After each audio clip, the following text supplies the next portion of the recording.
They said the sheriff of Deadman's Gulch carried the law in his holster. But at midnight, I found out he carried something darker, a secret love that could burn the whole town down.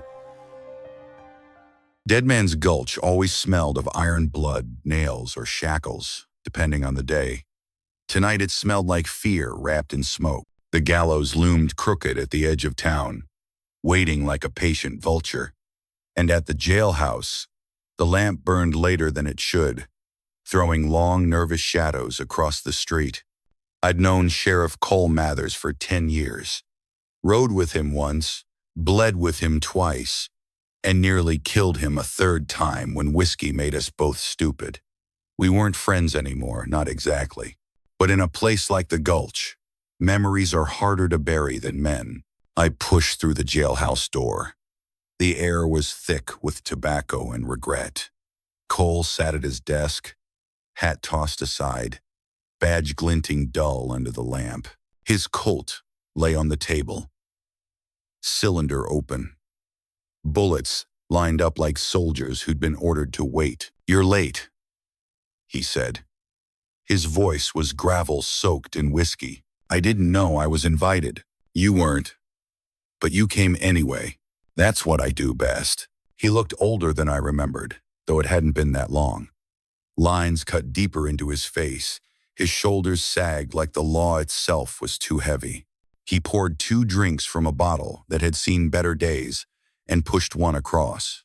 "To old debts," he muttered. I drank. It burned like sins never confessed. "What's keeping you up, Sheriff?" I asked. "The Gulch isn't safe for insomnia." His eyes flicked to the cell at the back. The bars gleamed faint in lamplight. Behind them, a shape sat in silence. A woman, hair dark as midnight, dress torn but defiant. Even from here, I felt the pull of her presence. "Who is she?" I asked. "Clara Monroe," Cole said. "Widow. Outsider. Dangerous." The name tasted familiar, like I'd heard it whispered in saloons where men bragged softer than they meant to. "Charges? None that the law recognizes," he said. "But she knows things. Things that could unmake me." I raised a brow. "And why would that matter to the lawman of Deadman's Gulch?" He leaned in, voice low. Words meant only for me. "Because she loved a man I had killed." The room stilled. My hand froze around the glass. "You're confessing to murder?" "I'm confessing to love," Cole said. His eyes were wet stone, heavy and unyielding. The man stood in the way. I gave the order. Bandits pulled the trigger. And she never forgave me. Nor should she. I stared at him, unsure if I was listening to a sheriff or a ghost, already halfway to the noose. "Why tell me?" I asked. "Because midnight's close," he said. "And before the sun rises, someone will know the truth. Better you than the priest." Behind the bars, Clara stirred. Her gaze locked on us, sharp, burning. "You think telling him makes you clean?" she said, her voice cutting through like a knife. "You killed the only man I ever loved. You wear your badge to hide the stain." Cole's jaw clenched. "I wear it because it's all I have left." The clock on the wall ticked toward 12. Outside, the wind picked up, carrying grit through the cracks. The Gulch was listening. It always did. I set my glass down, heavy against the wood. "Sheriff, if you want absolution, you're talking to the wrong man. I'm just here to decide whether to drink with you or bury you." Cole smiled without joy. "Maybe you'll end up doing both." Midnight was minutes away. And in that jailhouse, with a widow's eyes on me, and a sheriff's confession poisoning the air, I knew something was about to break. Midnight scraped its nails across the windows. The lamp flickered once, as if it, too, didn't want to see what came next. Sheriff Cole set his glass down and stood, the chair legs complaining across the plank floor. "Keys," Clara said from the cell. Voice steady, eyes bright as a fresh-cut wound. "If you want to make anything right, start with those." Cole's hand drifted to the ring on his belt. It hovered there, like repentance could be worn and removed as easily as iron. He didn't take them off. Instead, he walked closer to the bars, close enough that the brass badge on his vest caught the lamplight and threw it back as something uglier. "I can't set you free," he said. "Not yet. Not ever." She corrected. "What you want is to keep me, till you learn how to live with what you did." He flinched, small and real. I'd seen men take bullets with less reaction. "She's not wrong," I said. "If you wanted justice, Clara would be across the street with the preacher, not behind bars." "Justice doesn't live here," Cole answered. "Just consequences." Clara came to the bars, fingers wrapping iron like she meant to bend it by will alone. "Then, let me be yours." The air thinned. Outside, a boot scuffed across gravel one sound, then another. The town had a way of gathering around tragedy like coyotes around a cook fire. Word travels on heat. Cole glanced at the door. "They'll come. They always do when blood is near its answer." "And what answer are you writing?" I asked. He looked at me like a man deciding which bone to break first. "The last one I can afford." The door pushed in an inch. A shadow cut the lamplight. A voice slid through the crack like oil. "Sheriff," it called softly. "We heard the widow's locked up. Towns owed a look." Cole didn't move. "The jail's closed." "Law's public," the voice said. "So's sin." I stepped to the door and shot the bolt home. The wood shuddered under a palm, then stilled. For now, Cole returned to the desk and opened the bottom drawer. He took out a leather ledger, edges rubbed to suede, the kind that records the worst parts of a man's life, so he doesn't have to carry them loose in his head. He set it on the table, didn't open it. "His name was Bennett," he said. "Clara's man. Drove a herd through the Gulch 2 winters back. Honest, or close enough to be inconvenient. He stood between me and a choice I'd already made." "What choice?" I asked. Cole stared at Clara as if the bars weren't there. "To keep the town together with rope or with fear. I chose fear. It works faster." Clara laughed, low and ragged. "You chose me." His lips thinned. The lamp hummed. The clock gave up pretending it measured anything but guilt. "I saw you at the dance," he admitted, words cracking like ice under weight. "I'd never seen light take to a person like that, like it wanted to belong. I wanted to belong to it. To you. And so you killed what stood next to it," she said. "That's not love. That's arson with a prettier name." Cole opened the ledger. Pages of cramped writing, dates, names, debts. His finger traced lines only he could see. I told myself the Gulch needed a steady hand.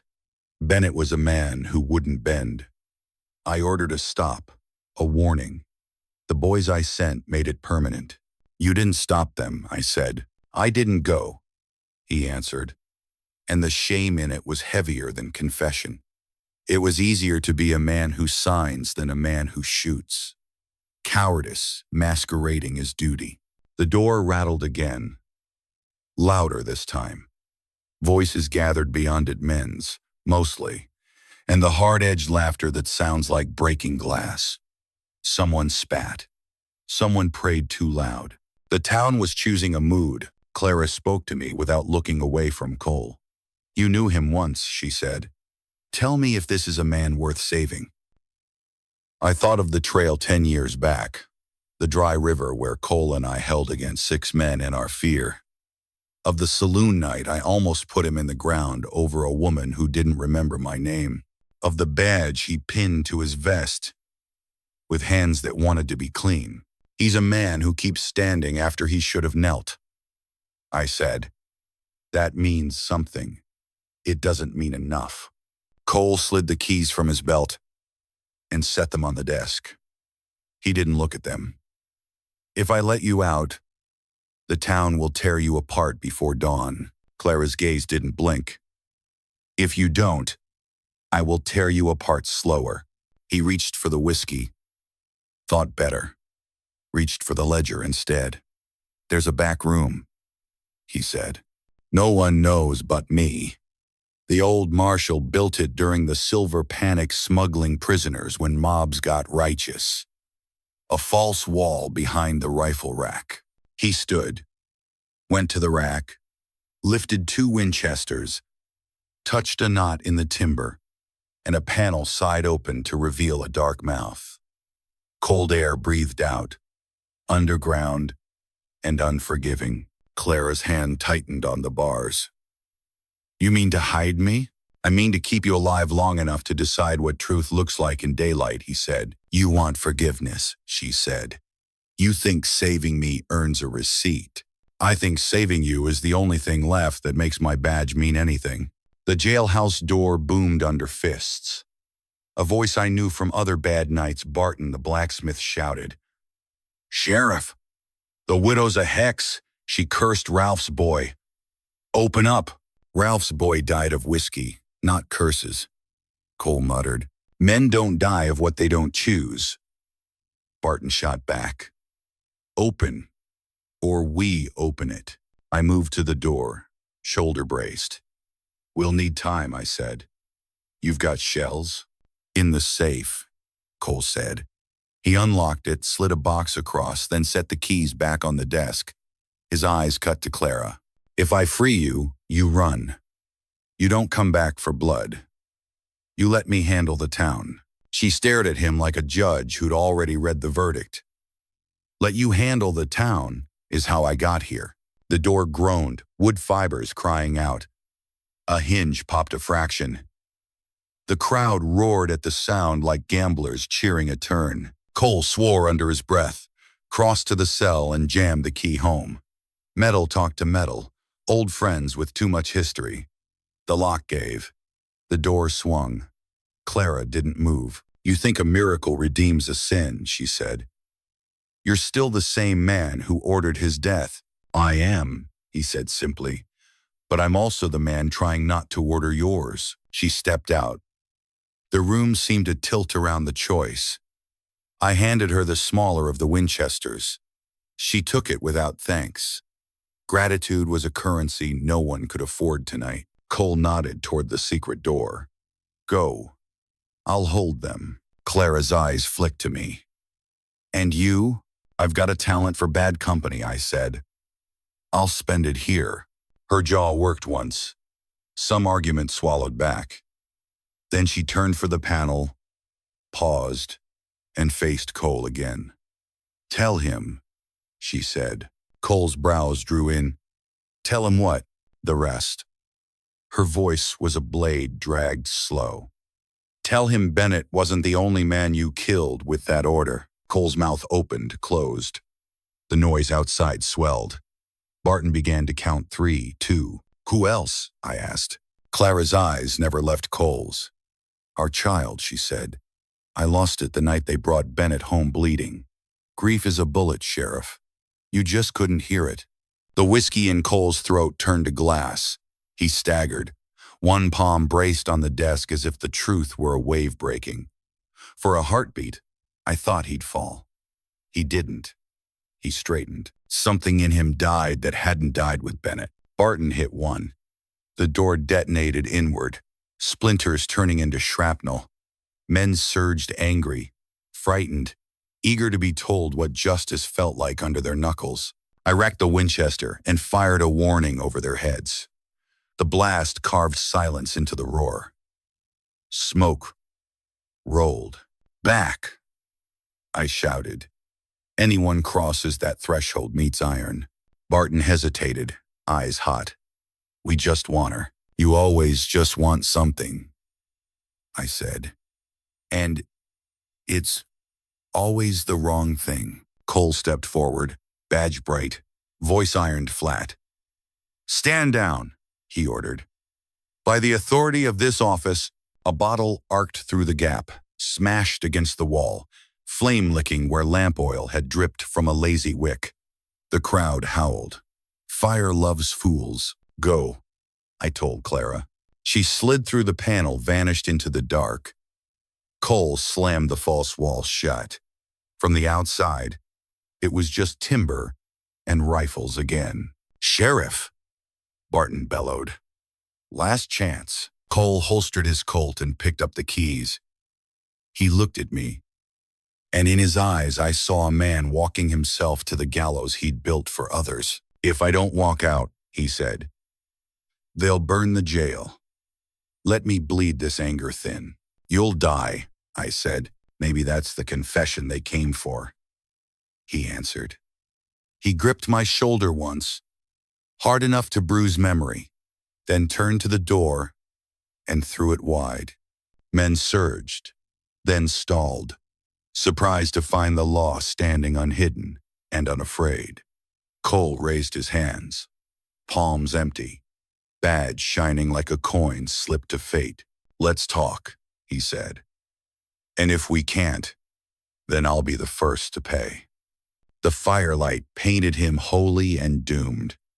Behind the wall, the secret room swallowed Clara whole. Between them, I stood with smoke in my lungs and a rifle in my hands, understanding that whatever happened next would decide which kind of love this town remembered. The kind that burns, or the kind that buries. The street outside the jailhouse glowed orange, torches swaying like angry stars. Men packed shoulder to shoulder, the kind of crowd that forgets it's made of neighbors when blood feels cheaper than patience. Barton the blacksmith stood tall at the front, hammer still on his belt, voice booming like a sermon twisted backward. "Sheriff Mathers harbors a witch," he cried. "The widow cursed our town. How many more coffins before you see it?"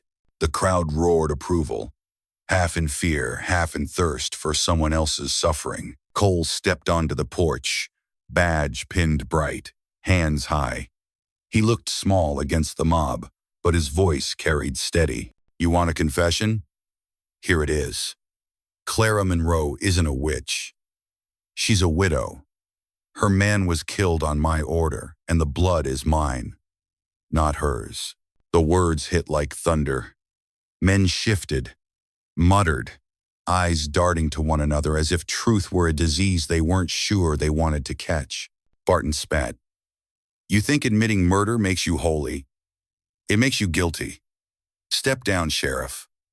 Let the town hang both of you and be done." Cole's shoulders squared.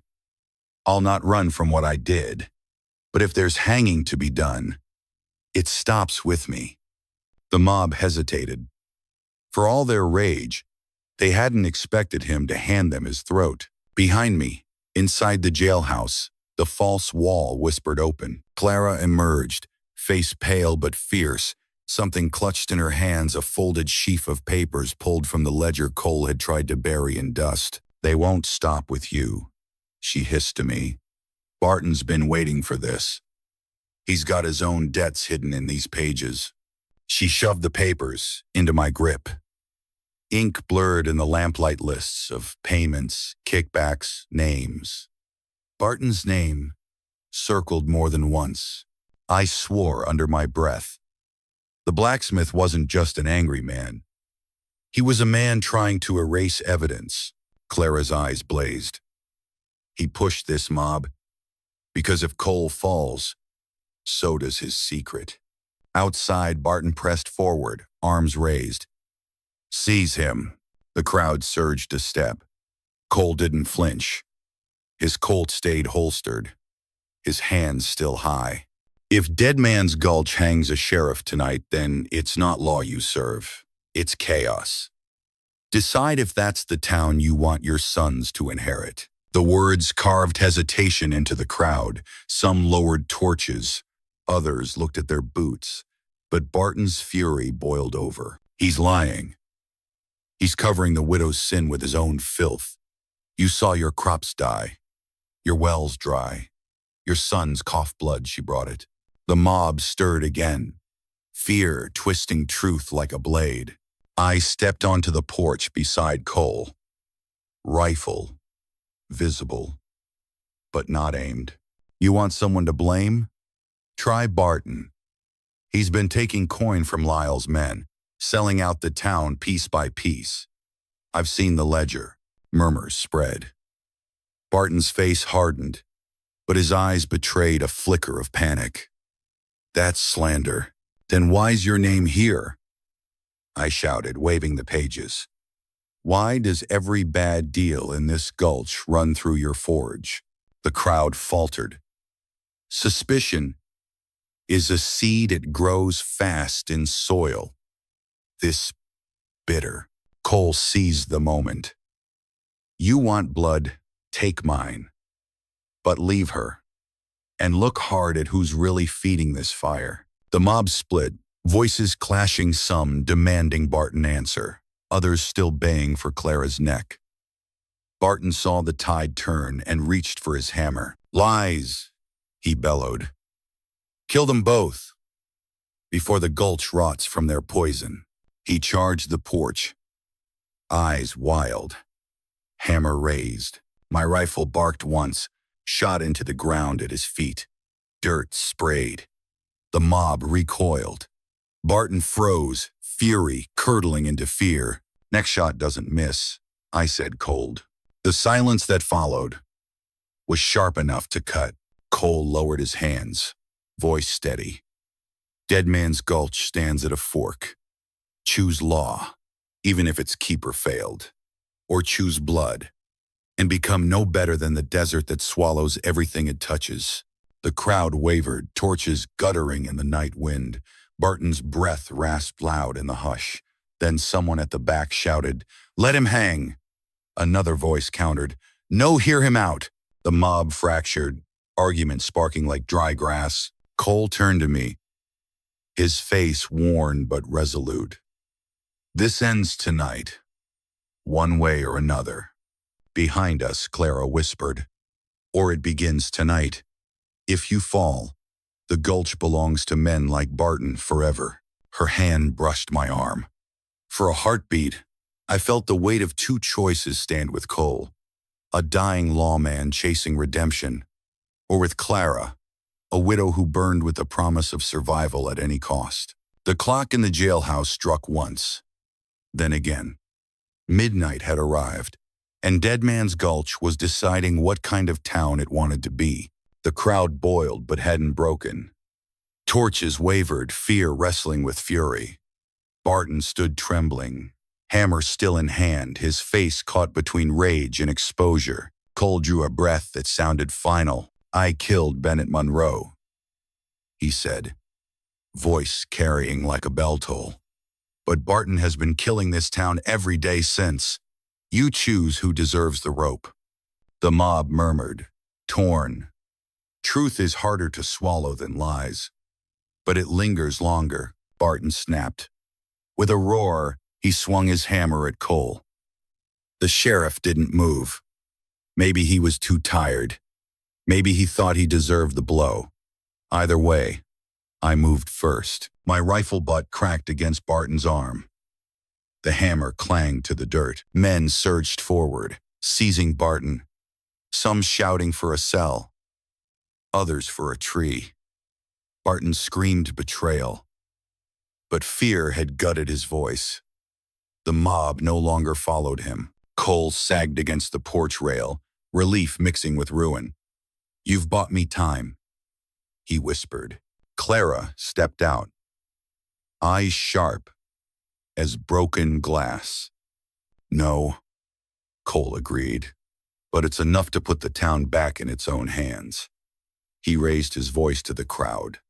Take Barton. Try him proper. If law dies tonight, the gulch dies with it. The mob wavered, then yielded. Barton was dragged into the dark, cursing, torchlight, painting his shame. For the first time in hours, silence spread like water over fire. Cole turned to Clara. His face was raw, stripped of the badge's weight. I can't ask you for pardon. You already did, she said cold. When you put him in the ground. His hand twitched toward her, then fell. He nodded once, slow, as if accepting a verdict only he could hear. The jailhouse loomed behind us, fire licking where the bottle had struck earlier. Smoke coiled into the night. Cole walked back inside. I followed, dread gnawing my gut. At his desk, he placed the badge down.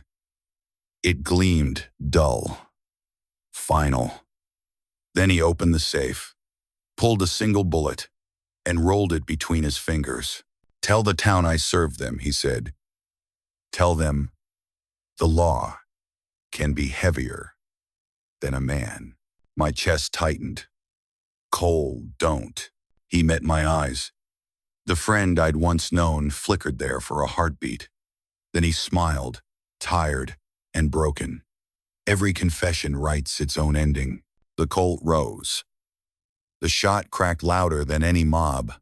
Clara gasped. Smoke curled. Cole slumped across the desk, the badge inches from his hand. His last judgment was his own. Outside, the crowd flinched at the sound, then stilled. Some whispered prayers. Others just stared. Deadman's Gulch had one less lawman, and no more illusions. Clara's eyes glistened, but no tears fell. She looked at me, voice sharp. "You see? That's what love here costs. A coffin for every promise." I didn't argue. The desert night didn't care for words. We stepped outside together. The jailhouse smoke rising behind us like incense, for a town that would never be clean.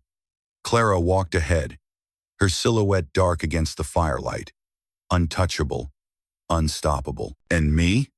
I followed, 'cause Deadman's Gulch wasn't done with me, not yet. Thank you for listening to Western Romance Stories. If you enjoyed this tale of love and danger in the Wild West, give the video a like. Leave your thoughts in the comments. And don't forget to subscribe for more untamed stories. Until next time, may your odds hold and your heart stay brave.